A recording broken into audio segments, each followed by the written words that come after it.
All right, let's get right into one of the most famous and, honestly, most misunderstood cases in the entire history of brain science. This is a story that starts with a totally impossible accident, and it ends up changing, well, pretty much everything we thought we knew about the human mind. It all comes down to this one simple sentence. After surviving something that should have been instantly fatal, this was the observation that became the central mystery. How can a person be physically standing right in front of you, but the person you knew is just gone? That one phrase has haunted scientists for almost 200 years. 6 kilograms. Just think about that for a second. That was the weight of a solid iron rod that blasted completely through a man's skull. I mean, that's heavier than most bowling balls. So to really get why this story sent such massive shockwaves through the 19th century world, we have to go back. Let's travel back to that day in Vermont. September 13th, 1848. We're about to witness an accident that, by all logic, no one should have survived.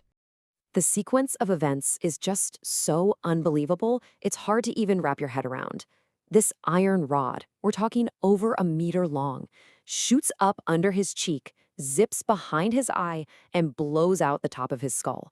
And yet, minutes later, the guy is not only conscious, he's talking and walking around. His survival wasn't just a surprise, it was considered a straight-up medical miracle. Back then, an injury like this was an absolute death sentence, no question about it. But here's the twist. The real scientific bombshell wasn't that Phineas Gage lived, it was how he lived afterwards. His physical recovery was, it was incredible. He got his strength back, he could see, he could walk. But the people who knew him best, they saw something that was deeply, deeply wrong. The man who came back from the dead, he just wasn't the same guy they'd known his whole life. And this really gets to the heart of the mystery. The before Gage, he was a model employee, a respected leader, a guy you could count on. The after Gage, totally erratic, foul-mouthed, and just couldn't stick with anything. This was the first real clue, the first piece of evidence suggesting that our personality, our very character, isn't some abstract spirit. It's physically built into the tissue of our brain. And here's the part that was so confusing for doctors back then. Gage could still think. He could talk, he could remember things, his basic intelligence seemed totally fine. But his judgment, his ability to just be a person in society, that was completely shot. The idea that you could separate someone's intellect from their character was absolutely radical. So for more than 100 years, this case was more of a legend than a hard scientific fact. But that all changed. Because with 21st century tools, researchers could basically reopen this very, very cold case and look at the evidence in ways Gage's own doctors couldn't have even dreamed of. What's so fascinating here is how the thinking completely flipped. Scientists went from seeing a simple problem of location, oh, there's a hole in the brain, to understanding it as a problem of connection. The real damage wasn't just the tissue that got destroyed, it was the crucial communication lines that got severed. And this is the modern view in a nutshell. Using computer modeling on Gage's actual skull, scientists showed that the iron rod was like a knife that sliced through the brain's cabling, the white matter tracks, that connect different regions. It proves the brain isn't a bunch of separate parts, it's a deeply integrated system. This specific damage is what solves the central paradox of Phineas Gage. By cutting the phone line between his logical, planning CEO brain, the prefrontal cortex, and his emotional, what do I care about brain, the limbic system, the injury basically shattered his judgment while leaving his raw intelligence alone. It turns out you can't have good decision-making without emotion. They're wired together. Now, for a long time, the story of Phineas Gage got twisted into this scary tale of a good man who was turned into a monster. But when historians really dug into the archives, they found a much more complicated and, honestly, a much more interesting truth. So the popular myth, right, is that he was a total mess, couldn't hold a job, just a drifter. But the reality? Whoa, he worked for years as a stagecoach driver in Chile. I mean, that's a tough, highly structured job that requires planning and dealing with people. So this idea of a complete collapse is just wrong. His life was way more complex. So that begs the question, how could a guy with that much brain damage hold down such a demanding job?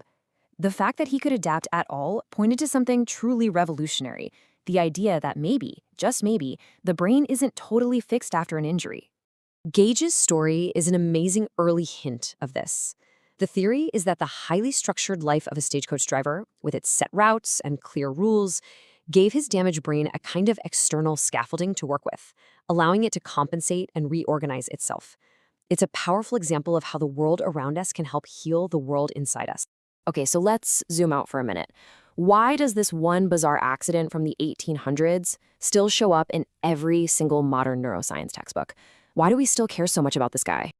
Well, because its impact wasn't just in one area.